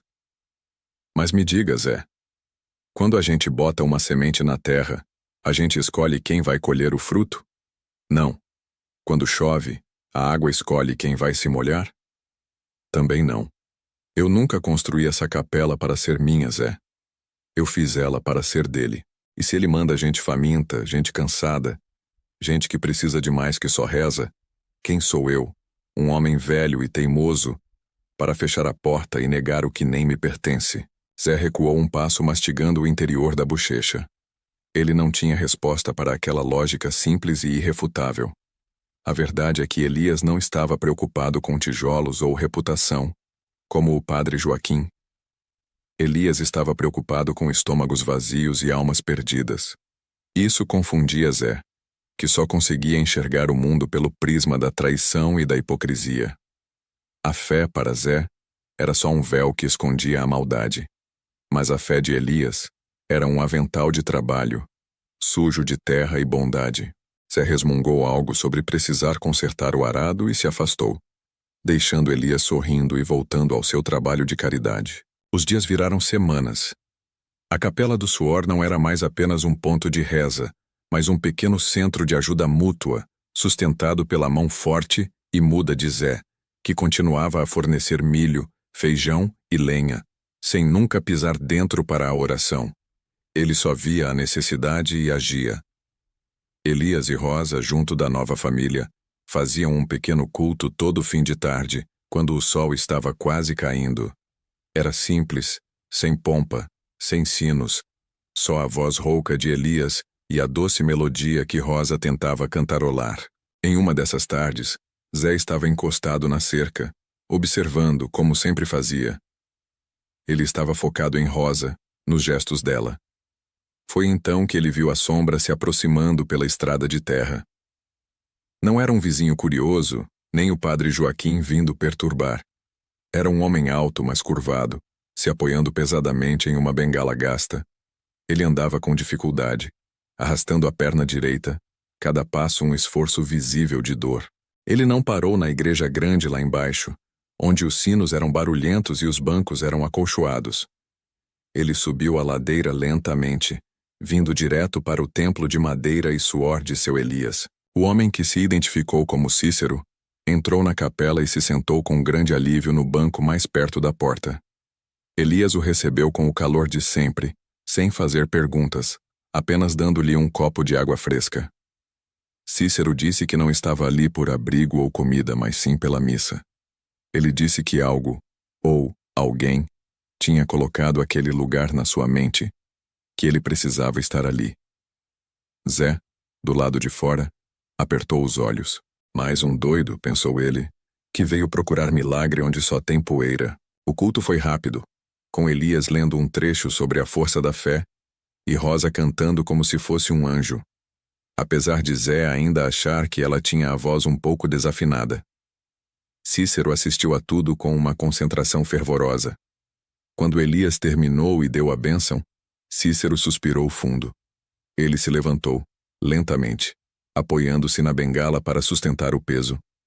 Zé observava cada movimento, cético e tenso. Cícero deu um passo, depois outro. E então, algo estranho aconteceu. O passo seguinte não foi arrastado, foi firme. Ele piscou testando o peso na perna direita. A dor, se ainda estava lá, parecia ter diminuído drasticamente. Ele se afastou do banco e, de repente, deu um passo mais confiante. Ele jogou a bengala para o lado por reflexo e andou 3 ou 4 passos em direção à porta da capela. Não era uma corrida, mas era uma marcha. Ele estava andando, quase perfeitamente reto, precisando apenas de um leve apoio na parede para equilibrar a surpresa. Os olhos de Cícero se encheram de lágrimas de espanto. Eu estou andando, ele sussurrou, a voz embargada. Elias apenas sorriu, o sorriso de quem já esperava por isso. Zé, que estava pronto para virar as costas e voltar para o seu trabalho sem fé, paralisou na cerca. Ele viu Cícero se virar, apanhar a bengala do chão, mas a segurar apenas como um acessório, e não como um suporte vital. Seria aquilo uma coincidência? A perna dele teria só relaxado, ou a fé simples daquele homem e a caridade pura de seu Elias tinham, contra toda a lógica e contra toda a hipocrisia que Zé conhecia, operado algo que beirava o inegável milagre? O coração de Zé deu um salto violento, e ele se sentiu, pela primeira vez desde a traição, profundamente inquieto e sem respostas. O sertão, embora vasto e silencioso, é rápido para espalhar uma boa história, especialmente quando ela cheira a esperança ou a algo que desafia a lógica. Cícero, o homem que chegou manco e saiu cambaleando com mais firmeza, não parava quieto. Ele viajava pelas poucas estradas de terra que ligavam as fazendas, não mais se arrastando, mas quase trotando com uma agilidade recém-descoberta. O seu testemunho era sempre o mesmo. Havia um velho sábio na Capela do Suor, que era guiado por Deus, e lá, a fé operava milagres de verdade. Zé revirava os olhos sempre que ouvia o burburinho chegar até sua roça. Milagre. Para ele, o milagre era a persistência de seu Elias e a ingenuidade do povo. Mas as pessoas são famintas por algo para acreditar que não seja a sua própria miséria. E assim, o fluxo começou. Eles chegavam em carroças rangentes, a pé ou montados em burros cansados. Traziam pouco mais que a poeira da estrada e a promessa de uma vida melhor. Velhos tossindo, mães com o olhar vazio e crianças magras que pareciam ter absorvido a cor da terra seca. Em poucas semanas, a Capela do Suor, que deveria ser um templo de oração, parecia mais um acampamento de refugiados. Barracas improvisadas de lona, fogueiras acesas que fumegavam o ar da manhã, e o barulho constante de conversas e choro. A paz que Zé havia encontrado no trabalho com Elias estava sendo engolida pelo caos. Zé tentou ignorar, mas a confusão se espalhou até a borda de sua propriedade. No final de um dia exaustivo, ele jogou a enxada no chão, irritado. Caminhou até seu Elias, que estava sentado em um tronco, inspecionando uma rachadura na parede de barro da capela. Seu Elias, Zé chamou, a voz áspera como pedra. Com todo o respeito que lhe devo pelo seu suor e dedicação, o que o senhor pensa que está fazendo? Isso aqui vai virar um foco de doença. Onde eles vão dormir? O senhor não tem comida suficiente para esse tanto de gente? Onde está a lógica nisso? Zé, o prático, não conseguia aceitar o desapego logístico de Elias. Seu Elias levantou a cabeça. Seu semblante era de cansaço, mas seus olhos brilhavam com uma determinação tranquila. Eles vão morar aqui, Zé. É para isso que Deus nos trouxe a eles, e a eles a nós. Morar? Aqui não tem casa, seu Elias. É uma capela e o mato em volta. Zé gesticulou com raiva para a multidão que se acotovelava. Elias sorriu, um sorriso que desarmava a fúria. O Senhor me ajudou a fazer a capela, Zé. O Senhor sabe como fazer abrigo. Elias se levantou devagar, caminhou até o cantinho que servia de depósito e voltou com um martelo na mão. Era um martelo bom, cabo forte, metal lustroso. Ele estendeu a ferramenta para Zé. Aqui, Zé. A ferramenta de Deus é a do trabalho honesto. Zé pegou o martelo sentindo o peso familiar. Um peso que ele entendia melhor do que qualquer sermão. O senhor está completamente maluco, seu Elias. Construir casa para esse pessoal por quê? Eles não são da sua família, não são nem da vizinhança. Zé questionou buscando uma razão egoísta. Um motivo que fizesse sentido em seu mundo de troca e esforço. Seu Elias apenas perguntou. E por que não, Zé? O sol é de todos. A terra, se trabalhada, dá para todos. O senhor acha que a caridade é só dar uma esmola? Não. A caridade é a semente, e o trabalho é o único meio de fazer a colheita. Se eles precisam de abrigo, nós lhes damos um lar. O senhor não tem fé, mas tem a força. E para começar uma casa, só precisamos de força. Zé sentiu a confusão borbulhar em seu peito. A lógica do velho era ilógica e, ao mesmo tempo, inquestionável. Ele queria se virar e voltar para a segurança de sua terra, longe de toda aquela complicação humana. Mas o martelo pesava em sua mão, e o pensamento de ver seu Elias, sozinho, tentando erguer paredes para dezenas de pessoas, o incomodou profundamente. Eu não sou carpinteiro, seu Elias. Eu mexo com a terra. Zé resmungou, pondo o martelo no ombro. Um homem que sabe trabalhar com a terra sabe trabalhar com a madeira, Zé. O resto é apenas esforço e propósito. Com essas palavras, Elias virou-se para organizar os materiais que tinham, esperando que Zé fizesse a escolha que seu coração já havia feito. Zé foi para a cama mastigando a raiva da sua própria relutância.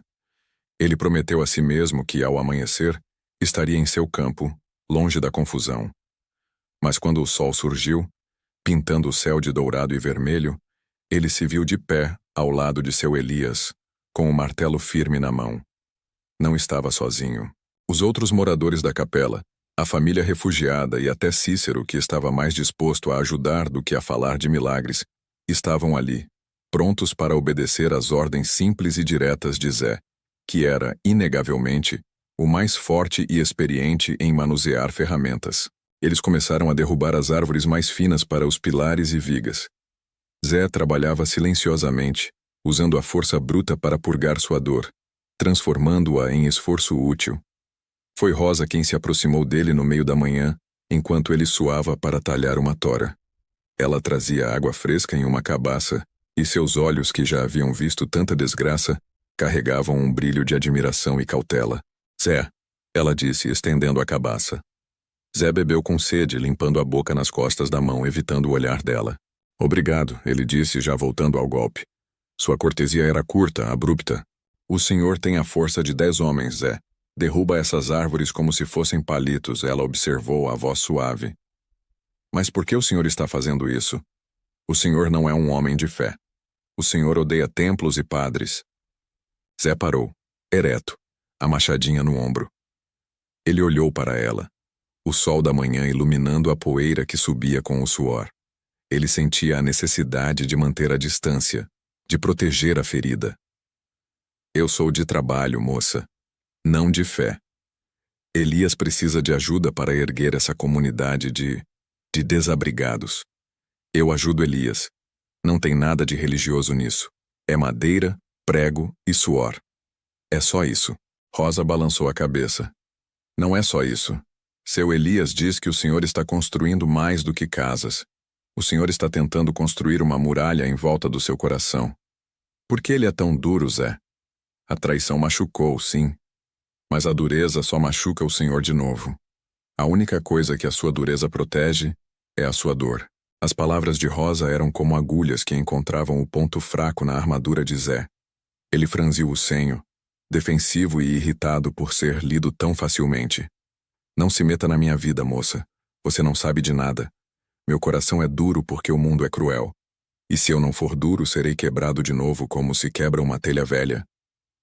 Ele pegou a machadinha e voltou ao trabalho com uma violência renovada, afastando Rosa com o barulho e a intensidade de seus golpes. Enquanto Zé, Rosa, Elias e os recém-chegados transformavam dor em madeira e lama, a notícia do milagre e do abrigo se espalhava.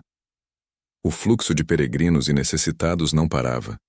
Consequentemente, a Capela do Suor se tornou o coração pulsante da esperança na região.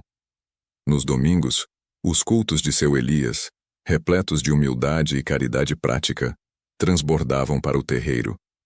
As pessoas ficavam de pé, sob o sol forte, apenas para ouvir a palavra que falava de ajuda mútua e esforço.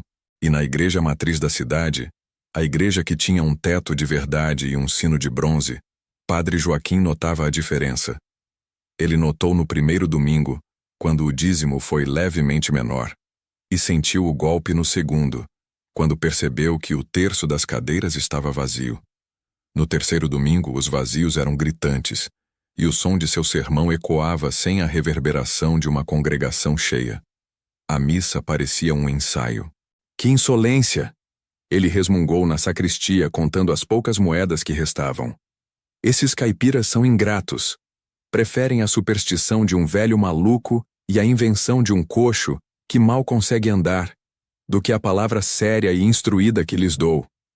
A raiva de Joaquim era crua, uma mistura de ego ferido e preocupação com a perda de influência e, mais importante, de recursos. O silêncio da sua igreja era ensurdecedor, provando que a fé que ele vendia, baseada em pompa e dízimo, estava perdendo para a caridade brutalmente honesta que seu Elias praticava, cimentada pelo suor e pelos pregos de Zé.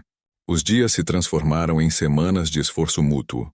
O que começou como uma capela solitária nas terras de Zé, agora parecia o germe de uma pequena comunidade. A notícia dos milagres, ou coincidências como Zé teimava em chamar, e da caridade de seu Elias atraiu mais do que apenas os abandonados, atraiu os descrentes e os curiosos. A Capela do Suor, que antes recebia apenas a família de refugiados e Rosa, agora tinha seus cultos noturnos preenchidos por dezenas de pessoas, cujos murmúrios de esperança substituíam o silêncio da noite. A pureza do lugar era palpável, e Zé era, sem querer, o seu guardião silencioso. Zé passava as manhãs construindo as casas de adobe para os recém-chegados. Ele martelava, suava e erguia paredes, mas seus olhos sempre vagavam para a capela. Ele dizia a si mesmo que era para garantir que seu Elias não caísse de uma escada, mas a verdade era que ele buscava o brilho de Rosa.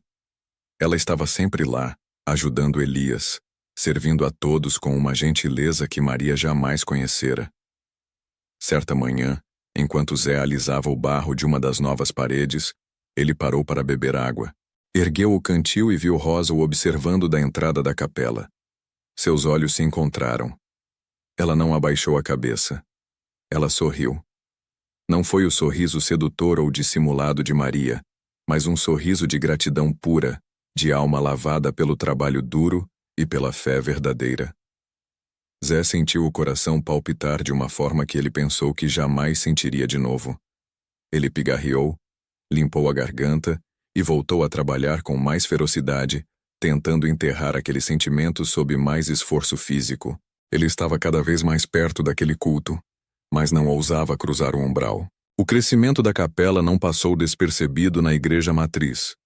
O padre Joaquim, cuja congregação minguava lentamente à medida que a história da caridade de Elias se espalhava, chegou à Capela do Suor numa manhã ensolarada, montado no seu cavalo mais limpo, exalando a falsa autoridade de sempre.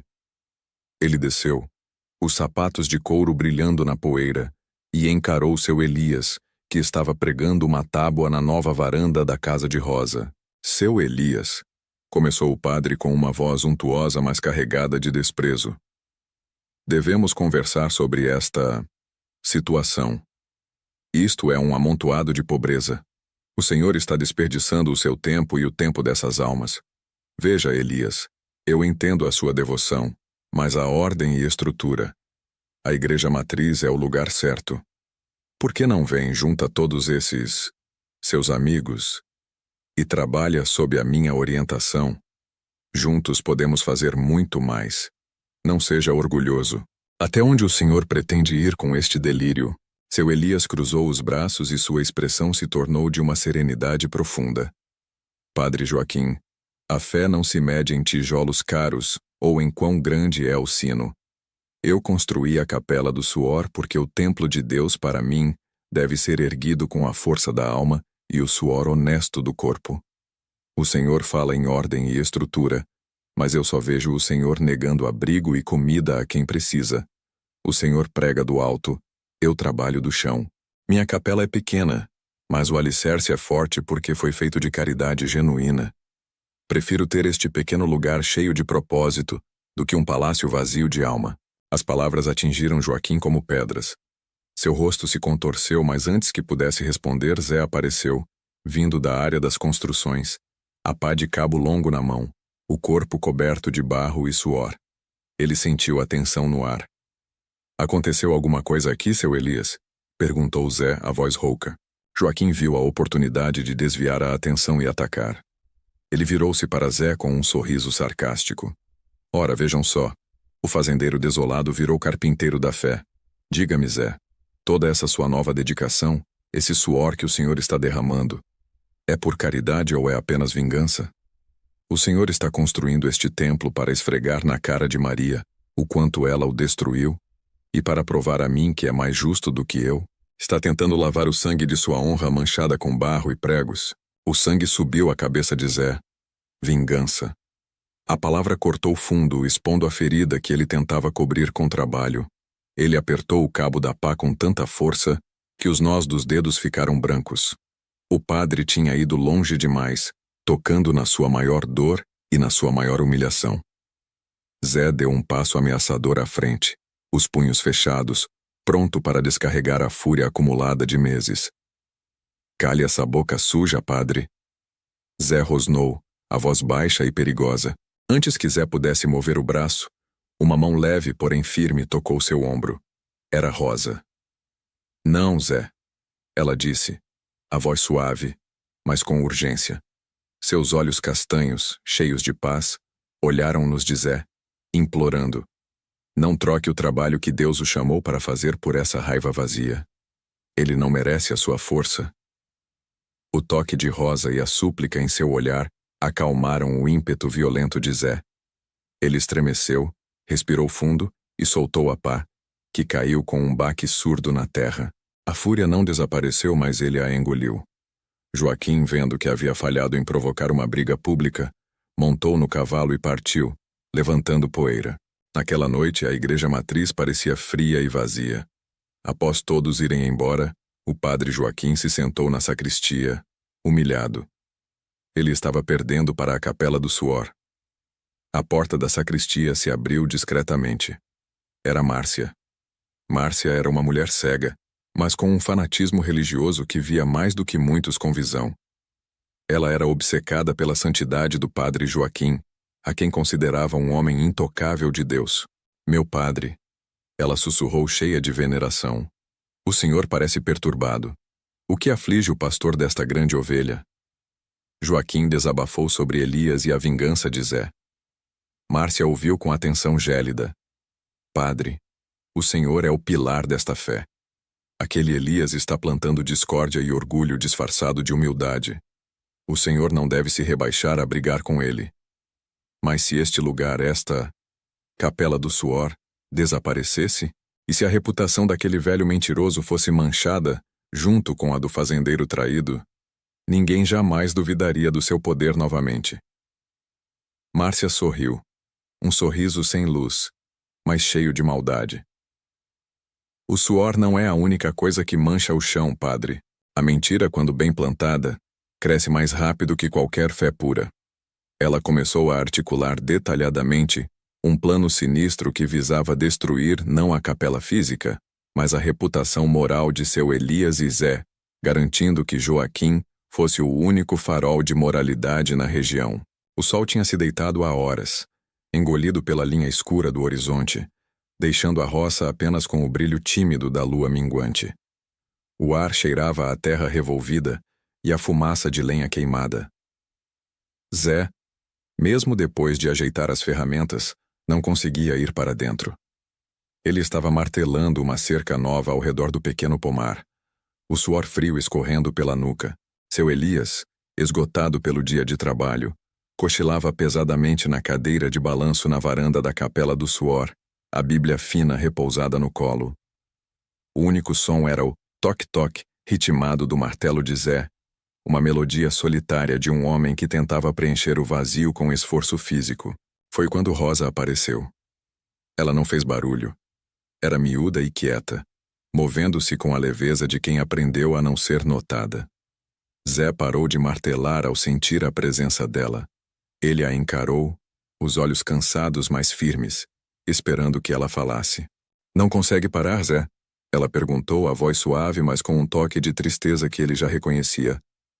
"A capela está pronta. O resto pode esperar." Zé deu de ombros, passando a mão na barba rala. "Se a gente para, o pensamento vem. E o pensamento, Rosa, é pior que trabalhar sob o sol do meio-dia."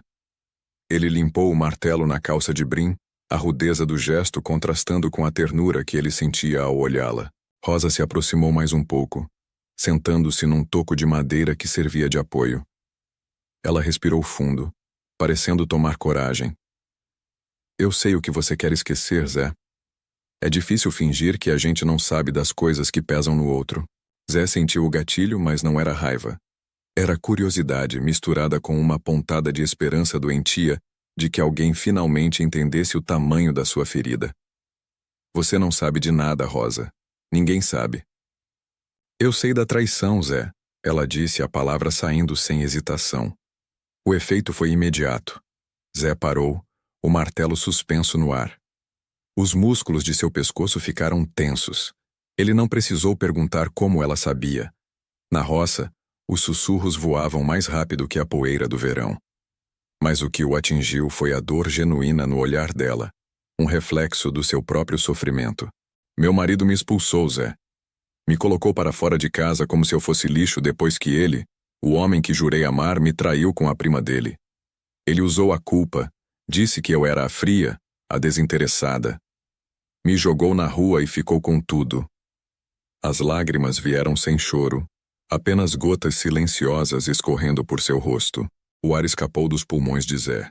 Ele era bruto, ele era simples, mas aquela história era ele, só que do lado inverso da moeda. Ele tinha sido o traído. Ela, a que sofreu o abandono após a traição. Eles não eram iguais, mas eram feridos pelo mesmo punhal. A barreira de gelo que ele tinha erguido em torno do seu coração começou a rachar. "Eu construí tudo para eles, Zé. Tudo. E de uma hora para outra a vida que eu conhecia não existia mais. Eu tive que deixar para trás a casa, a honra e a fé que me disseram que eu deveria ter. Por isso eu não julgo sua raiva da igreja. Eu entendo a dor de quando o sagrado se torna o sujo."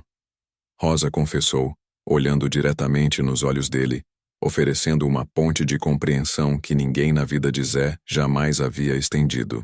Zé baixou o martelo lentamente. A fúria deu lugar a uma compaixão profunda. Ele viu em Rosa não uma tentação, mas um espelho. Eles eram dois náufragos ancorados na mesma margem da desilusão.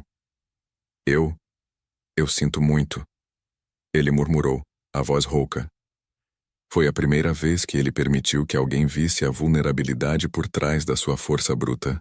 Naquele momento de silêncio compartilhado, sob a luz discreta da lua, o laço entre Zé e Rosa começou a se tecer, forte e silencioso, baseado não em paixão cega, mas na compreensão mútua da cicatriz deixada pela traição.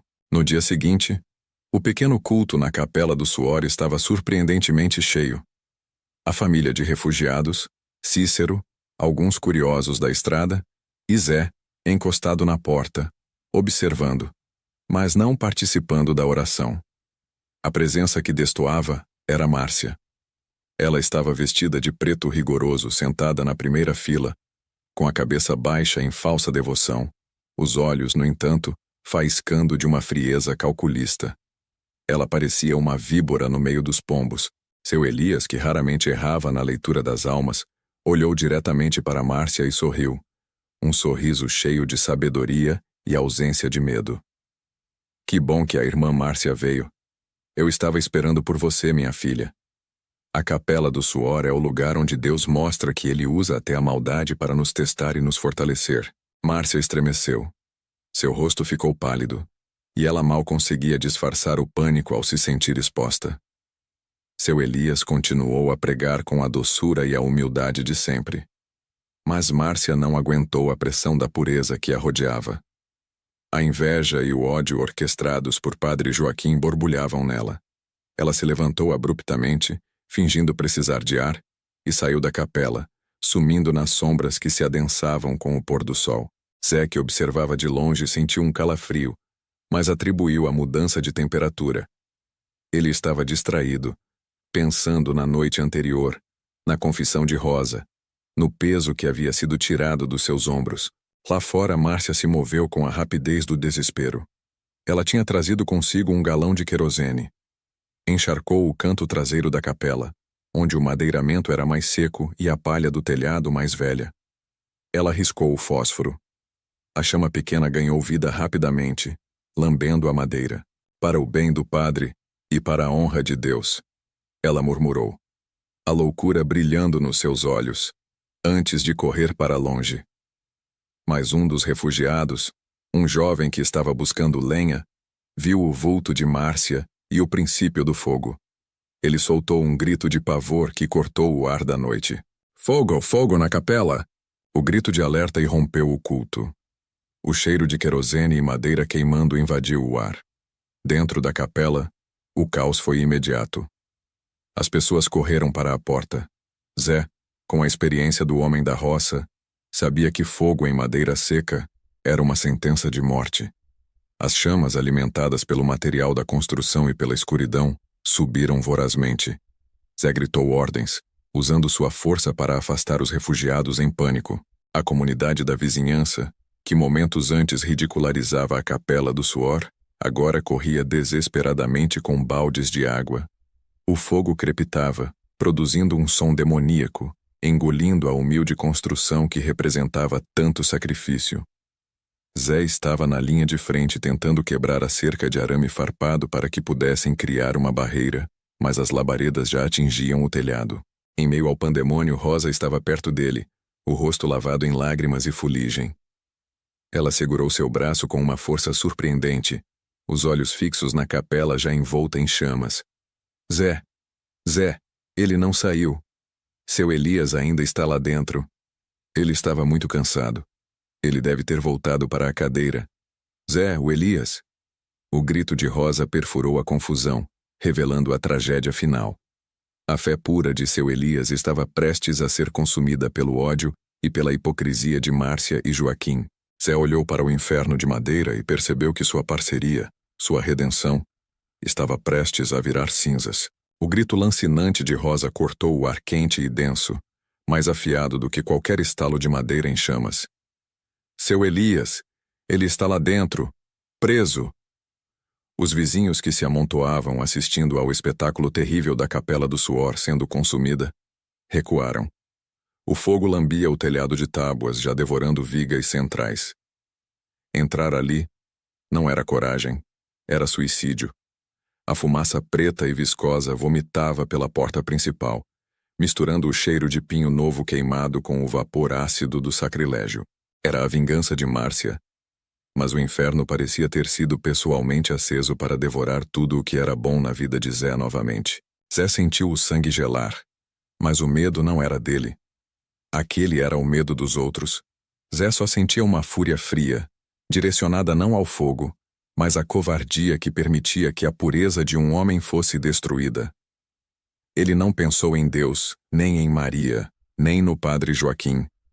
Pensou em seu Elias, o único homem que construiu algo honesto com as próprias mãos e o próprio suor, e que havia reconstruído sem saber o alicerce de Zé. Saiam da frente!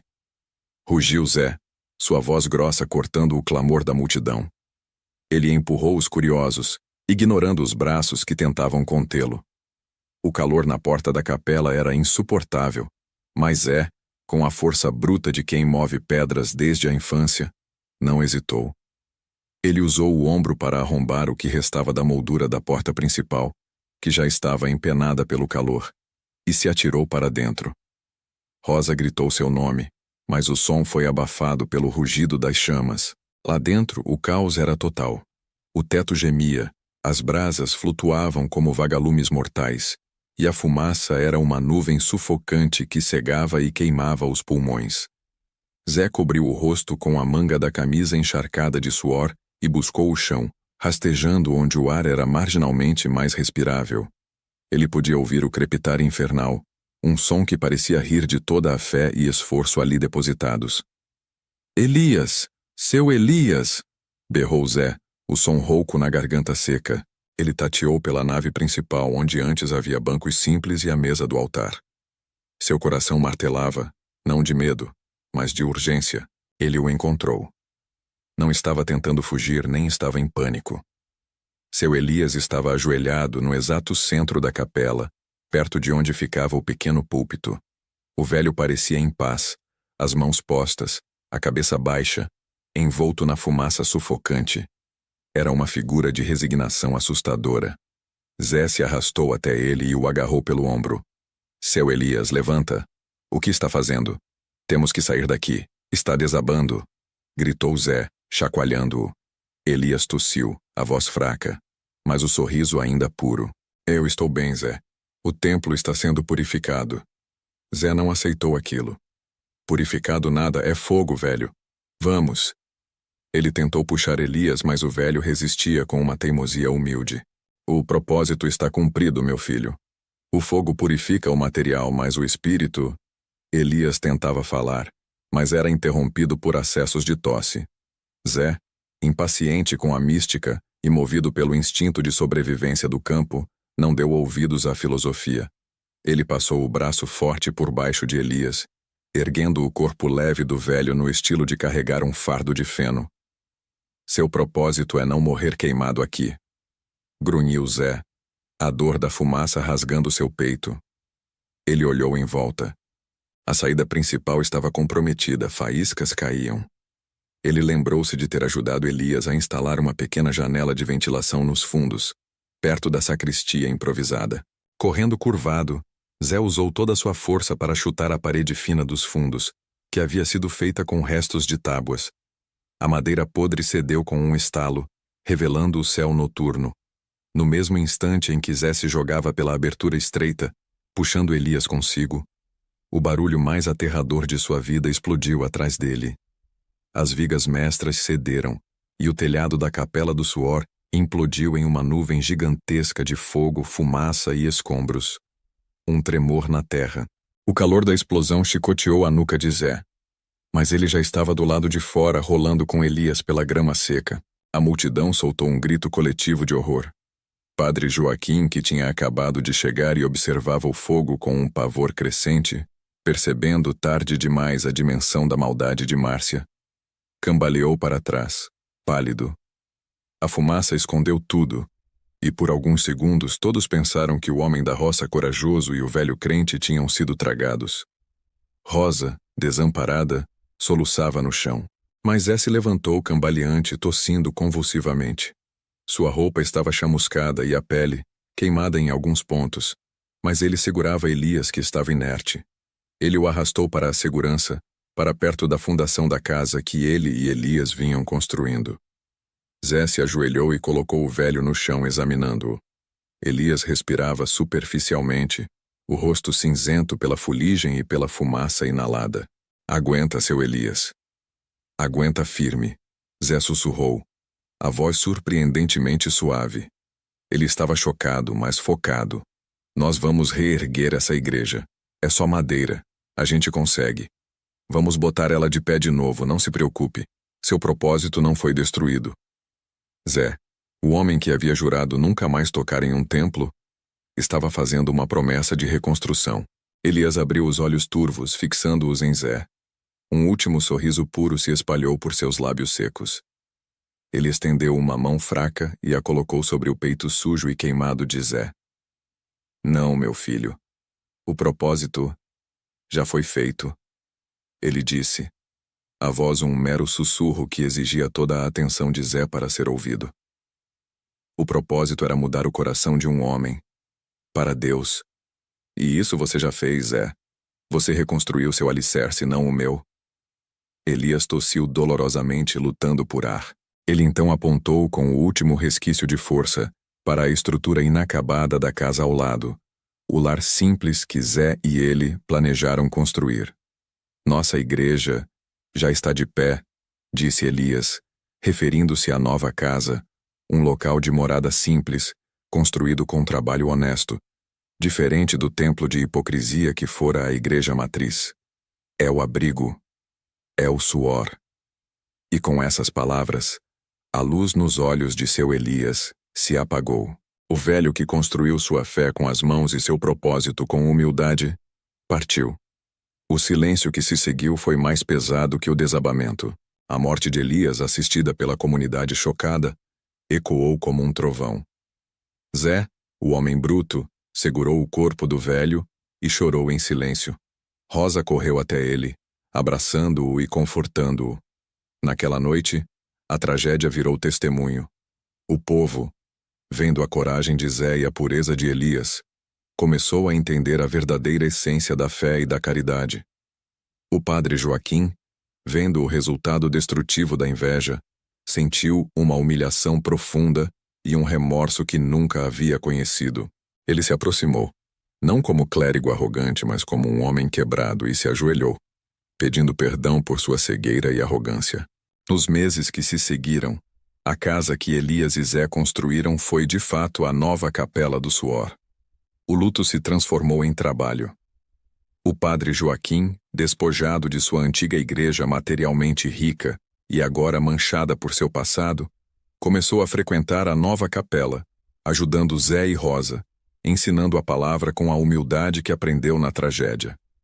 Zé, ao lado de Rosa, que se tornou sua companheira no propósito e no coração, não liderava um culto, mas um lar. Eles guiavam a comunidade que precisava de abrigo, de trabalho honesto e de um lugar seguro, onde a fé era medida pelo suor e pelo caráter, assim como seu Elias havia ensinado. Se essa história tocou você de alguma forma e quiser apoiar o nosso trabalho, o QR Code está na tela. Qualquer valor é bem-vindo e será usado exclusivamente para manter o canal vivo e melhorar a qualidade dos vídeos. A doação não é obrigatória. Só o fato de você estar aqui já significa muito pra gente. Mas se puder ajudar, saiba que seu apoio faz toda a diferença para continuarmos contando histórias como essa. Obrigado de coração por estar conosco.